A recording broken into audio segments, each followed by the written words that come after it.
You can act like a man! दोस्तों, आज जो फिल्म मैं आपके लिए लेके आया हूँ उसका नाम है द गॉडफादर, जिसको कि वर्ल्ड सिनेमा की एक महानतम फिल्मों में से गिना जाता है। और ये एक बहुत कमाल की फ़िल्म है और इस फीचर के दौरान मैं आपको बताने की कोशिश करूँगा ये फ़िल्म इतनी महान फ़िल्म क्यों मानी जाती है।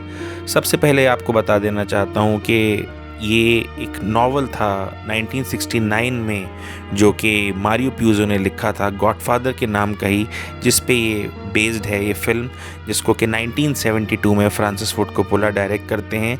और मारियो प्यूज़ो जो थे वो एक बहुत बड़ी कामयाबी का इंतज़ार कर रहे थे। उनके जो पिछले नॉवेल्स थे वो कुछ ख़ास परफॉर्मेंस नहीं दे पा रहे थे, रीडर्स उनको उतना पसंद नहीं कर रहे थे। जो उनका इससे पिछला नावल था सिक्स ग्रेव्स टू म्यूनिक, वो कुछ खास नहीं कर पाया था।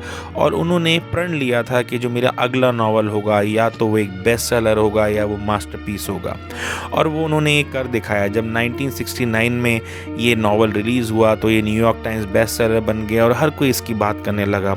और पैरामाउंट ने तकरीबन उस ज़माने में $80,000 में इसका कॉपीराइट ख़रीदा और फिल्म बनाने की कोशिश करी। अब जब फिल्म बनाने की कोशिश करी तो वो ये समझ नहीं पा रहे थे कि क्या कोई बहुत ही एक्सपीरियंस डायरेक्टर लेके इस फिल्म को बनाया जाए या किसी न्यू कमर डायरेक्टर के साथ रिलेटिवली लो बजट में इस फिल्म को बनाया जाए। तो आखिरकार वो डिसाइड करते हैं कि उस ज़माने में जो युवा फिल्म मेकर थे, जो आर्ट हाउस सर्किट में और फेस्टिवल सर्किट में काफ़ी नाम कमा रहे थे, फ्रांसिस फोर्ड कोप्पोला। तो फ्रांसिस फोर्ड कोप्पोला को जिम्मेदारी दी जाती है कि वो द गॉडफादर को अडेप्ट करें और एक फ़िल्म बनाएं। और कपोला ने फिर जब स्टार्ट किया इस पे काम करना तो उनके सामने काफ़ी बड़े चैलेंजेस थे।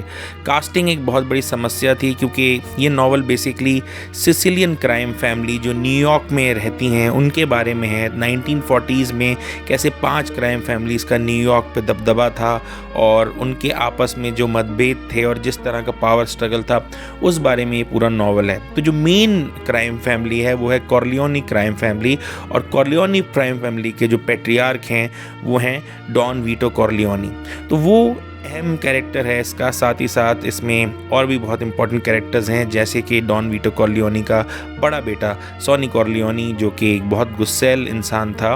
वो एक बहुत बड़ी जिम्मेदारी थी इन पे कि कौन उसके लिए फिट बैठेगा उस कैरेक्टर में।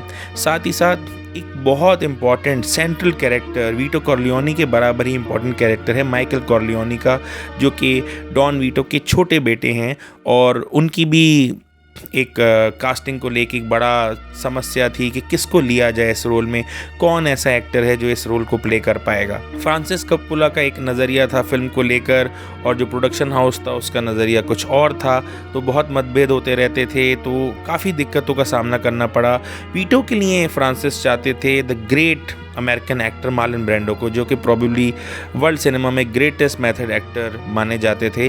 पर 50 का दशक तो खैर उन्होंने कमाल की तरह से जिया, लेकिन जब 60 का दशक आया और ख़ास तौर पे 60 के दशक के एंड आते आते तक मार्लन ब्रैंडो की बॉक्स ऑफिस जो पॉपुलैरिटी थी वो बहुत डिप हो गई थी। अब यूरोप में वो फिल्में कर रहे थे, जैसे कि जीलो पॉन्टिकॉर्वो के साथ वो किमाडा जैसी फिल्में कर रहे थे, और हॉलीवुड में अब उनको उस तरह से नहीं ट्रीट किया जा रहा था। वो एक बहुत बड़े लेजेंडरी फिगर अब नहीं माने जा रहे थे, क्योंकि बॉक्स ऑफिस पे उनकी जो ट्रैक रिकॉर्ड है वो काफ़ी ख़राब हो गया था।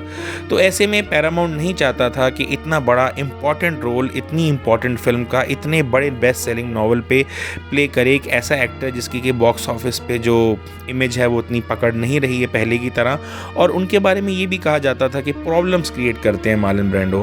पर deep down Francis Ford Coppola जानते थे कि अगर कोई एक्टर ये रोल प्ले कर सकता है तो वो है मार्लन ब्रैंडो। तो मार्लन ब्रैंडो के पास जाते हैं, एक ऑडिशन टाइप कुछ करते हैं। तो ब्रैंडो बहुत फेमसली अपने वो जो आपने वीटो कॉर्लियोनी के चीक्स जो देखे होंगे, जिसके स्वॉलन चीक्स हैं, जो ट्रेडमार्क बन गया है आज, उसके लिए वो किस तरह से अपने गालों के अंदर रुई डालते हैं और कैसे वो एक जो उनकी अंडरस्टैंडिंग थी वीटो कॉर्लियोनी की, उसके बेसिस पे कुछ करते हैं, कुछ सीन्स और कुछ इनैक्टमेंट्स, और उसको अपने हैंडी कैम में वीटो कॉर्लियोनी का जो मैनरिज्म था उसके साथ पकड़ते हुए फ्रांसिस फोर्ड कोप्पोला कैप्चर करते हैं और जाके फिर स्टूडियो बॉसेस को दिखाते हैं। और स्टूडियो बॉसेस कन्विंस हो जाते हैं कि हाँ, मार्लन ब्रैंडो इस लायक हैं इस कैरेक्टर को प्ले करने के लिए, और यहाँ पे ये कास्टिंग फाइनलाइज हो जाती है। फिर अब आगे जाके वो जेम्स कान को कास्ट करते हैं सोनी कॉर्लियोनी के रोल के लिए। साथ ही साथ वो अल पचिनो जो उस ज़माने में न्यू कमर थे, अगेन स्टूडियोज जो थे वो चाहते थे कोई एक्सपीरियंस एक्टर लिया जाए जिसका थोड़ा सा बॉक्स ऑफिस प्रेजेंस हो, लेकिन उनको लगा जो अल पचिनो हैं ये काफ़ी परफेक्ट रहेंगे इस रोल के लिए, और उन्होंने उनकी film panic in the needle देखी थी और कन्विंस थे काफ़ी हद तक कपोला कि हाँ यही कर पाएंगे। पर आगे जाके काफ़ी दिक्कतों का सामना करना पड़ता है, तो उसके बाद फ्रांसिस फोर्ड कपोला को कुछ सीन्स जो हैं वो प्रीपोन करने पड़ते हैं अल पचिनो के साथ, स्टूडियो को कन्विंस करने के लिए कि हाँ यही लायक हैं इस कैरेक्टर को प्ले करने के लिए। अब यहाँ पे कपोला कभी भी श्योर नहीं थे कि ये फिल्म उनके हाथ से जा सकती है, उनको कभी भी फायर किया जा सकता है, तो उन्होंने एक इंटरेस्टिंग कैरेक्टर है जो कोनी का कैरेक्टर है, यानी कि वीटो कॉर्लियोनी की बेटी का कैरेक्टर, वो अपनी बहन तालिया शायर को देते हैं, क्योंकि उनको लगता है कि अगर मुझे फायर कर दिया जाए कम से कम किसी को तो फैमिली में एम्प्लॉयमेंट मिलेगा इस फिल्म से। और आगे फिर वो जो टॉम हैगन जो है कॉन्सिलियारी जो होते हैं वीटो कॉर्लियोनी की जो फैमिली की है, उसका रोल देते हैं रॉबर्ट डुवाल को। बहुत ही इंपॉर्टेंट कैरेक्टर है, बहुत ही इंपॉर्टेंट रोल है, और टॉम हैगन का कैरेक्टर रॉबर्ट डुवाल बहुत ही खूबसूरती के साथ प्ले करते हैं गॉडफादर में और आगे जाके गॉडफादर पार्ट 2 में भी। और एक और बहुत इंटरेस्टिंग कैरेक्टर जो इसमें है वो है के कॉर्लियोनी का। के जो है बेसिकली लवर होती हैं पहले माइकल की और आगे जाके माइकल की बीवी बनती हैं, तो उसके लिए वो डायन कीटन को कास्ट करते हैं। और फ्रेडो जो कि एक मिडिल ब्रदर हैं, यानी कि सोनी से छोटे और माइकल से बड़े, उनका रोल प्ले करते हैं जॉन कज़ेल। तो बहुत इंटरेस्टिंग कास्टिंग है यहाँ पे। अगर आप देखें हर तरह के रोल्स के लिए बहुत इंटरेस्टिंग चॉइसेस रहती हैं। तो फिर इस फिल्म की शूटिंग शुरू होती है और the rest is history as they say. ये फिल्म सारे के सारे बॉक्स ऑफिस रिकॉर्ड्स तोड़ देती है और एक टाइम पे हाईएस्ट ग्रॉसिंग फिल्म बन जाती है अमेरिकन सिनेमा की हिस्ट्री में। क्रिटिकली अक्लेम्ड होती है और साथ ही साथ ये बॉक्स ऑफिस पे भी रिकॉर्ड तोड़ती जाती है, और इसी के साथ फ्रांसिस फोर्ड कपोला एक बहुत बड़े हॉलीवुड के फिल्म मेकर बन जाते हैं। मार्लन ब्रांडो दोबारा से एक स्टार बन जाते हैं और अल पचिनो जो है वो माइकल का कैरेक्टर करके इमॉर्टलाइज हो जाते हैं और एक शानदार करियर की शुरुआत होती है।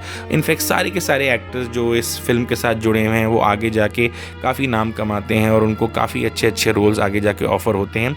गॉडफादर ग्रेट फिल्म क्यों है? Because of the right casting choices. Francis Ford Coppola की हर कास्टिंग चॉइस कमाल की है। हर कैरेक्टर को, चाहे बड़ा कैरेक्टर हो चाहे छोटा कैरेक्टर, उन्होंने बड़ी खूबसूरती के साथ उन्होंने कास्ट किया है, तो ये तो बहुत इंपॉर्टेंट था ही।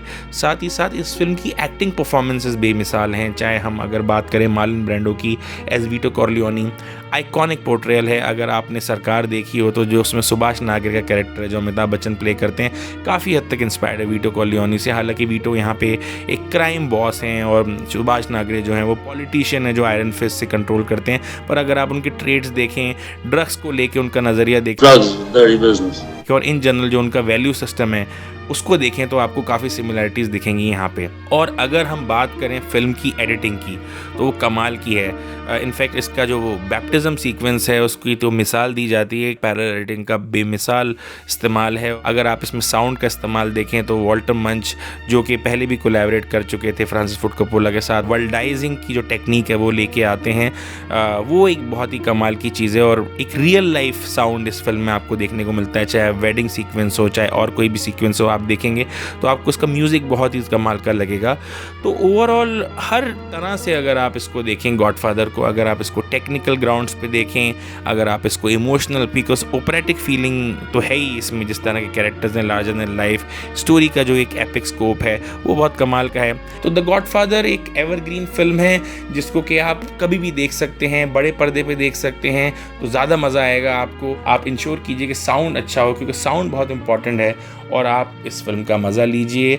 और गॉडफादर 1 देखने के बाद आई एम श्योर आप अपने आप को रोक नहीं पाएंगे और आप गॉडफादर पार्ट 2 भी देखना चाहेंगे, जिसकी कि हम बात करेंगे फिर कभी।